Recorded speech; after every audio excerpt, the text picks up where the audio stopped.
नमस्कार। आज हमारे साथ एक ऐसी शख्सियत हैं जो सेना के अनुशासन से जुड़े रहे हैं, लेखक हैं, पत्रकार हैं और एक दौर में जब देश की स्थितियां थोड़ी खराब थी, खालिस्तान का विरोध करने वालों में से अग्रिम पंक्ति पर रहे हैं, हिंदू सिख एकता के प्रतीक रहे हैं और आजकल लेकिन एक अलग किस्म को लेकर के चर्चा में है। वो चर्चा इनके जो हलाल सर्टिफिकेशन देश में हो रहा है उसको लेकर के चर्चा में है, उसके विरोध को लेकर के चर्चा में है। बहुत बहुत शुक्रिया सर। हरिंदर सिक्का जी, आप हमारे साथ आए, नवोदय टाइम्स पंजाब केसरी के लिए आपने समय निकाला।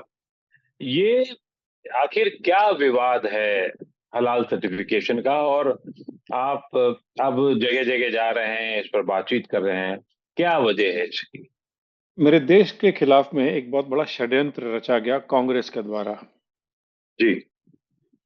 वो ये कि आप सिर्फ और सिर्फ हलाल सर्टिफाइड मीट ही प्रमोट कर सकते हैं, एक्सपोर्ट कर सकते हैं। जी। अपेडा ने वो कानून लेके आए और कानून में लिखा कि सिर्फ हलाल फूड होगा और जो हलाल सर्टिफाइड फूड होगा, मांस होगा, सिर्फ वही आप अपेडा आपको अलाउ करेगी विदेशों में एक्सपोर्ट करने का। तो अपेडा ये जो एक बहुत संस्था बड़ी, है जो जो सरकार की सर्टिफाई संस्था करती है, है। जी जो जी। सर्टिफाई करती ठीक, है। कब कब से है ये? ये करीब आज से करीब 10 साल, आज से 15 साल लगभग उससे पहले कांग्रेस के टाइम जी। पर ये शुरू किया गया था। मुझे हाँ। बताया गया मणिशंकर अय्यर इसके इसके बीज बोए उन्होंने, ये उनका ब्रेन जी। चाइल्ड था। बट ये बेसिकली कांग्रेस से निकला। अपीजमेंट पॉलिसी नहीं थी इसमें इसमें उनको उनको फायदा देने से कांग्रेस को भी फायदा होता था। जी। और ये फोरेंसिक कराएंगे तो ये सामने आ जाएगी बात। तो हुआ ये कि आपने अगर मुस्लिम देशों को मांस भेजना है, बफलो मीट भेजना है, गाय का उसको का जाने देते थे हम, तो हलाल होना चाहिए। चाइना जिसको हलाल सर्टिफाइड फूड नहीं चाहिए, वहां भी सिर्फ हलाल वाले जा सकते थे। इसी तरह से Europe, Sri Lanka, Brussels, Russia, Vietnam, जो बहुत बड़े हमारे इंपोर्टर्स हैं, उन्हें भी हलाल सर्टिफाइड ही भेजा जा सकता था। उन्होंने एक तीर से दो शिकार किया। एक, जो वाल्मीकि समुदाय हैं, जो जो हिंदूज हैं, सिख्स हैं, वो सबको बिजनेस में से बाहर कर दिया। जी। शियाज को भी बाहर कर दिया, बाहर एकदम। क्योंकि वो मीट हलाल नहीं हो सकता जब तक के ऊपर से लेके सबसे नीचे वाली पदवी में जो आदमी है वो सारे सुन्नी मुसलमान ना हो। अच्छा। तो इसका मतलब ये हुआ, जितने जितने शेड्यूल कास्ट, शेड्यूल ट्राइब जो होते हैं, वाल्मीकि समुदाय है, सिख्स हैं और हिंदूज हैं, जो जो ये एक्सपोर्ट कर रहे थे, वो ओवरनाइट उनका धंधा चौपट हो गया, बैन हो गया। ये सैकड़ों करोड़ों में हुआ, छोटा मोटा बिजनेस नहीं था ये। करीब 20,000 करोड़ का तो एक्सपोर्ट है हमारा इन चीजों का। तो ये खाली सुन्नी मुस्लिम्स को, या 8 बड़े एबिटार्स हैं जिनको दे दिया गया, वो आठों सुन्नी मुसलमानों के हाथ में। और वो प्रोडक्ट हलाल नहीं माना जा सकता जब तक कि सारे काम करने वाले ही मुसलमान ना हो, सुन्नी मुसलमान ना हो। ओके। इसका जब उनको सक्सेस मिलनी शुरू हुई, बहुत जबरदस्त और खूब मुनाफा हुआ, हमने इसके ऊपर में आवाज उठाई। जब मोदी जी आए और बताया कि ये हमारे खिलाफ में षड्यंत्र है। मुस्लिम देश मांगते हैं हलाल सर्टिफाइड मांस, समझ में आता है, वो 30% है। बाकी के देशों को तो कुछ नहीं चाहिए ऐसा।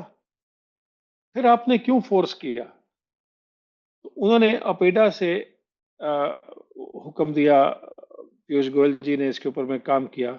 अभी अलाउ हुआ है कि बाकी के लोग भी जो है ना, इसमें एक्सपोर्ट कर सकते हैं। अपेडा हलाल सर्टिफिकेशन कंपलसरी नहीं करेगी।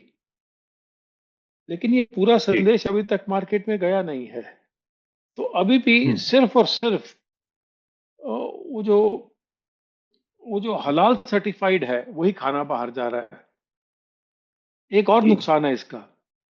जी। हमने करीब एक 38,000 लोगों तक पहुंचे थे हम, जिन्होंने धर्म परिवर्तन किया। हम्म।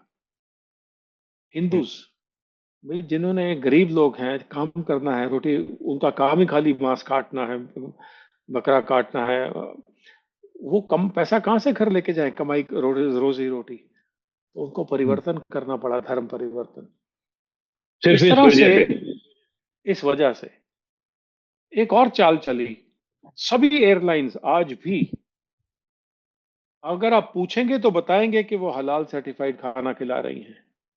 आप एयर इंडिया जी। से पूछिए, वेबसाइट में जाइए, वो बताते हैं कि अगर आप नॉन वेज खा रहे हैं तो उसको, उसका नाम रखा है उन्होंने मुस्लिम मील्स। क्या आप मुसलमानों को झटका मांस खिला सकते हैं?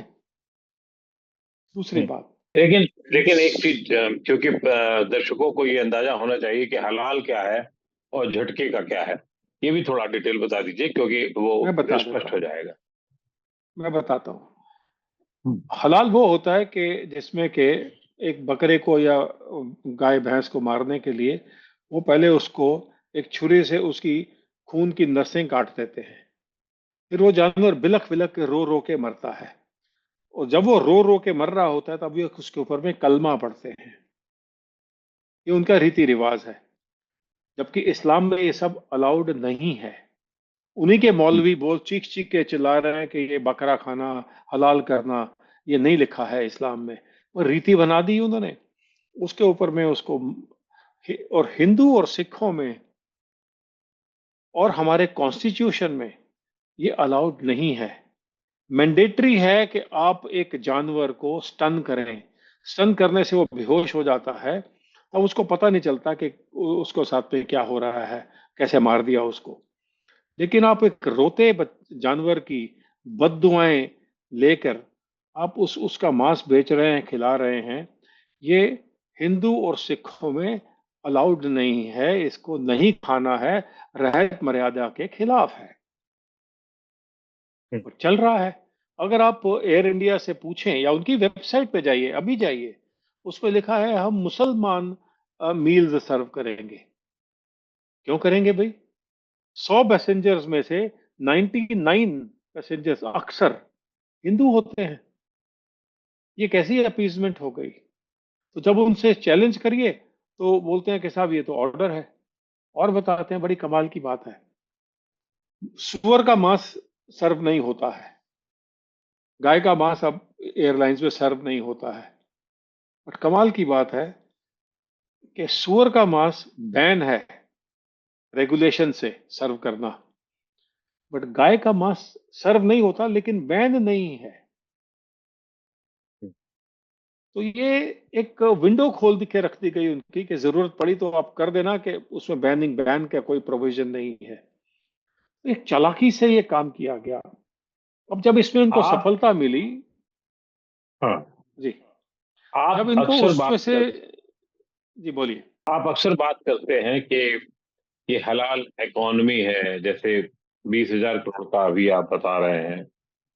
आ, लेकिन मैंने तो ये तक देखा है, फार्मा तक में अब हलाल सर्टिफिकेशन होने लगा है, फूड एंड बेवरेज में होने लगा है, एनिमल फीड में है, मर्चेंट में है, मसालों में है, पैकिंग में है, मेडिकल टूरिज्म में होने लगा है। तो ये क्या खेल है? खेल बहुत सिंपल है जी। इनको जब यहाँ से बहुत सक्सेस मिला तो इन्होंने जी। इन्होंने 5 नेशंस ने मिलके एक एकता बना ली। हम्म। मलेशिया, टर्की, जॉर्डन, पाकिस्तान और एक और देश है, हाँ। जिसमें से टर्की और जॉर्डन, या टर्की और मलेशिया चेयरमैनशिप का काम देखते रहते हैं ऑल्टरनेटिवली। इनकी एनुअल टर्नओवर, आप हैरान होंगे, $3 ट्रिलियन है। गूगल कर लीजिए।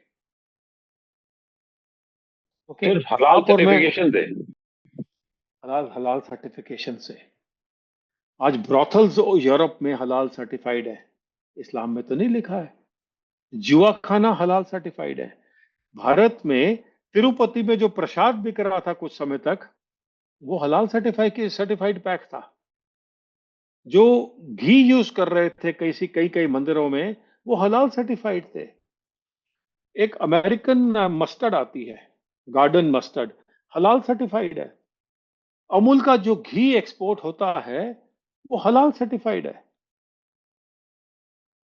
तो इनके कब्जे में इस तरह से आ गए थे लोग, क्योंकि सारी कांग्रेस की प्लॉय थी एक, कि शरिया लॉ लगाया जाए। इंडिया में बताया गया है 1,20,000 करोड़ रुपए तक की इनकम है, आमदनी है। बहुत सारे हलाल बोर्ड्स हैं, जमायत उलेमा, जमायत इस्लामिया, जमायत महाराष्ट्र, और कुछ एक हैं जो कि हाँ, बिना मैं ये किसी। मैं ये भी देख रहा था कि इतने सारे बोर्ड हैं और ये सब धार्मिक संगठन हैं जो ये भी काम करते हैं। लेकिन मैं आपको एक रोचक बात बताऊं, मैंने कहा आपसे बातचीत करने के लिए कुछ मैं भी कुछ काम कर लूं, तो मैंने इसी में से एक को फोन किया। गूगल में जाके नंबर पे मेरी बात हुई उन मौलाना साहब से, और बोले हो जाएगा।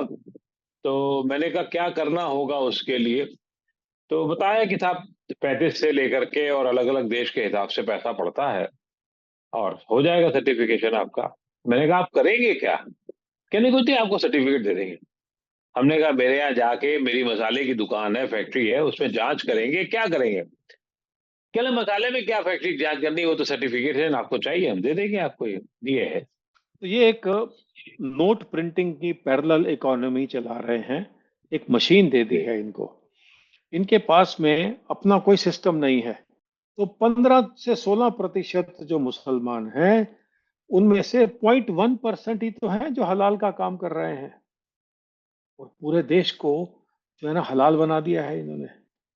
आज भी आप किसी भी ढाबा, रेस्टोरेंट, 5 स्टार होटल में जाके मांगिए उनसे। अगर आप मांगेंगे तो वो आपको हलाल सर्टिफिकेट का बताएंगे कि ये हलाल है, नहीं तो खाते जाइए। एक और आपको बहुत इंटरेस्टिंग बात बताता हूँ। ये जो हलाल का पैसा है, जो बहुत अंधा पैसा है, हजारों करोड़ में जा रहा है, ये कसाब को भी सर्व हुआ। उसको, उसके लिए लीगल आप ऑपरेशन जो हुए, ये जो वकीलों को लाया जाता है, जब टेररिस्ट पकड़े जाते हैं, अच्छे से अच्छे लॉयर लाए जाते हैं कोर्ट्स में, उनकी तनख्वाहें कौन देता है? ये हलाल सर्टिफिकेशन से आता है। वक्फ बोर्ड सडनली, जब मार्च 2014 में, इलेक्शन से पहले 123 लुटियन प्रॉपर्टीज कांग्रेस ने उनको दे दी थी, इसके ऊपर में पैसा एक्सचेंज हुआ बताते हैं। वो पैसा कहां से आया? दूसरी बात, जब हमास ने इसराइल पर अटैक किया था, तो गाजा में टनल्स निकली हैं जिसमें के अंडर द अर्थ, जिसमें के टैंक चल सकते थे। फोर्टिफाइड टनल्स थी। ना तो सऊदी ने पैसा दिया, ना जॉर्डन ने, ना किसी देश ने। और $3 ट्रिलियन की जो हलाल की कमाई है, वो इसमें निकली। ढूंढिए उसको। हम बाहर का क्यों दोष दें उनको? हमारे पहले अपने घर में तो संभाल लें। आप मौर्य होटल में जाइए, उनका जो सबसे बड़ा रेस्टोरेंट है, बुखारा, उसमें सब नॉनवेज बेचते हैं। जरा पूछ लीजिए। 99% लोग हिंदू हैं, पूछते हैं कि ये हलाल बिक रहा है यहाँ पर। वो बताते हैं कि एक एक प्रोडक्ट के ऊपर में 50,000 से 1 लाख रुपया प्रति प्रोडक्ट प्रति साल देना पड़ता है उन्हें। ये पैसा कहाँ जा रहा है? इस पर आप और मैं तो जीएसटी देते हैं। क्या ये जीएसटी देते हैं? तो ये कैसा कानून है? मेरे ही देश में मुझे ही आप जो है ना, चूना लगा के काट रहे हैं, सब चुप है। पैरेलल इकोनॉमी इतनी डेंजरसली बढ़ गई है इनकी। ये जो ये जो हिंदू लड़कियों को और सिख लड़कियों को फुसला कर कन्वर्ट करने के लिए, ये एक सोची समझी स्कीम है, जिसके ऊपर में सरकार आंखें मूंदे बैठी है। अब इसके ऊपर एक में सौ जी। हाँ, अब इसके प्लीज। ऊपर में एक्शन हुआ शुरू, लेकिन इतना स्पीड से नहीं हो रहा है। ये लोग कोर्ट चले जाते हैं और टॉप ऑफ द लाइन वो ले आते हैं, जैसे इस्लाम खतरे में हो गया। अरे इस्लाम खतरे में कैसे है? इस्लाम ने तो आपको अलाउ नहीं किया है ये सब। किसी के साथ में चीटिंग करना इस्लाम में अलाउड नहीं है। हलाल में बकरा काटना, अभी एक मौलवी ने लिखा, मैंने उसको ट्वीट किया है। वो बोला कि ऐसा किसने कहा है आपको कि ईद में हलाल खाना चाहिए, मीट मांस खाना चाहिए, बकरा काटना चाहिए? एक नए लोगों की तरफ से मैं सवाल पूछ लेता हूँ। वो ये सवाल कर सकते हैं कि साहब हमें क्या नुकसान, खासतौर से जो नए कुछ बच्चे होते हैं वो ये कर सकते हैं। उनको भी तो समझाइए, किस तरह से आप समझाना चाहते हैं, उनको कैसे बताना चाहते हैं। तो ये बच्चों को समझ में आना चाहिए। जब आप कोई चीज को खाते हैं, उसमें पॉजिटिविटी हो, तो आपकी अंग में लगती है, आपके शरीर में जाती है। किसी की बददुआ लगी हो, कोई रोते बिलखते जानवर को आपने मारा, वो आधा घंटा लगता होगा उसको मरने में, कितनी चिल्लाता होगा, कितना रोता होगा, बिलखता होगा। वो मांस आपके पेट में जाके जो घर बनाता है, वो आपको सूट नहीं कर सकता है। ये तो शास्त्र में लिखा है ना। आप प्रसाद को इतना पुण्य क्यों मानते हैं कि जी ईश्वर के वहां से निकल के आ रहा है, उनके छुए हैं और उनको टच करके आया है। आप गुरुद्वारे में, मंदिरों में जब खाना खाते हैं, वो आपको इतना टेस्टी क्यों लगता है? आप माँ के हाथ का बना हुआ खाना क्यों खाते हैं, इतना पसंद करते हैं? वो माँ जब खाना बनाती है, 5 स्टार के होटल के खाने को क्यों बीट कर देती है? क्योंकि हाथ से प्रेम निकलता है। दाल मसाले सब वही होते हैं। अब आप किसी नापाक हाथ का खाना खाएंगे, हलाल सर्टिफाइड खाना खाएंगे, जो आपको आप ही के शास्त्रों ने, साधु संतों ने मना किया है, तो कैसे चलेगा आपके? जो जैसा बोएंगे वैसा ही खाएंगे, वैसा ही काटेंगे। और दूसरी बात, इससे तो सिर्फ देश को नुकसान है, सिर्फ और सिर्फ नुकसान है। 1 लाख से ज्यादा करोड़ की कमाई कहाँ जा रही है, किसी को पता नहीं है। इससे भारत को फायदा कैसे है? ये तो सिर्फ नुकसान है। आपने इतना अभियान चलाया, सरकार से बात की, क्या उस पे नतीजा अब तक रहा है और कहाँ तक बात गई? तो करीब 6 महीने 7 महीने पहले मैंने यूपी सीएम को ये प्रेजेंटेशन दिया था। तो उन्हें किसी पर इस पर विश्वास नहीं हुआ था। फिर उन्होंने उसकी जांच कराई अंदर ही अंदर से, और 15 दिन के अंदर अंदर, जितने टोटल मिला के, उन्होंने यूपी में हलाल सर्टिफिकेशन बैन कर दिया।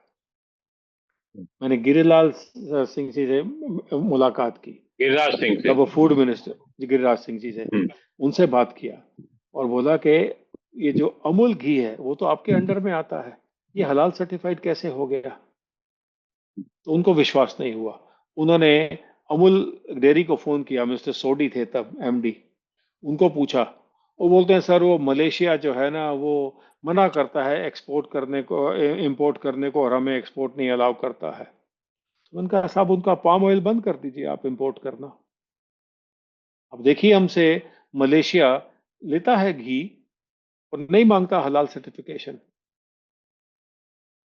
आप में तो दम होए। आप कह रहे हैं कि ये शुरुआत की है, लेकिन ये शुरुआत बहुत धीमी है बहुत आपके धीमी है हिसाब से।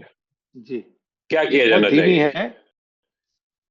सिर्फ सरकार को बहुत छोटी सी चीज करनी है, एफएसएसएआई को जगाना है। एफएसएसएआई को बोलना है कि पार्लियामेंट ने हुक्म एफएसएसएआई जो पास है किया, वो संस्था है जो जो फूड, खाद्य पदार्थों को सर्टिफाइड करती है ये। करेक्ट, जी। पार्लियामेंट के अंडर में, अंडर रूल 15 है शायद, मुझे पक्का नहीं, शायद ज्यादातर 15 ही है आर्टिकल, जिसमें जानवरों को इक्वल राइट्स मिले हुए हैं। और साथ में लिखा हुआ है एफएसएसआई के कानून में कि जानवर को स्टन करना जरूरी है, बेहोश करना जरूरी है मारने से पहले। वो रूल अप्लाई कर दीजिए, वो तो आपके कानून में है। लेकिन आप जानबूझकर उसको अप्लाई नहीं कर रहे। आप एक्सक्यूज देते हैं इस बात का, और हमारे पास मैन पावर कम है, मुझे एक सेक्रेटरी ने बताया वहां पर। तो उनका सब मैन पावर नहीं है या नियत नहीं है। तो ये क्वेश्चन उनको ऐसे तरह से पूछे तो नाराज हो जाते हैं। क्यों छुप के बताते हैं हमें कि जब उनसे फोर्स लगा के पूछिए तो बोलते हैं जी ये हलाल सर्टिफाइड है, लेकिन सर्टिफिकेट की कॉपी नहीं दिखाते। फिर धमकी देना पड़ता है, लड़ना पड़ता है, तो वो सर्टिफिकेशन की कॉपी देते हैं। उसमें बताते हैं so and so Ulema, so and so मौलवी ने सो एंड सो किया, और ये सर्टिफिकेट है, इसको कहते हैं मुस्लिम मील। मुस्लिम मील एक हिंदू को कैसे खिला रहे हैं आप? क्या आप, मेरा सवाल वही है, क्या आप झटका मांस या सात्विक मांस किसी मुसलमान को खिला सकते हैं? नहीं खिला सकते। बहुत बहुत शुक्रिया आपका, और बहुत बहुत शुक्रिया। फिर से शुभकामनाएं आपको। बहुत बहुत धन्यवाद। Thank you.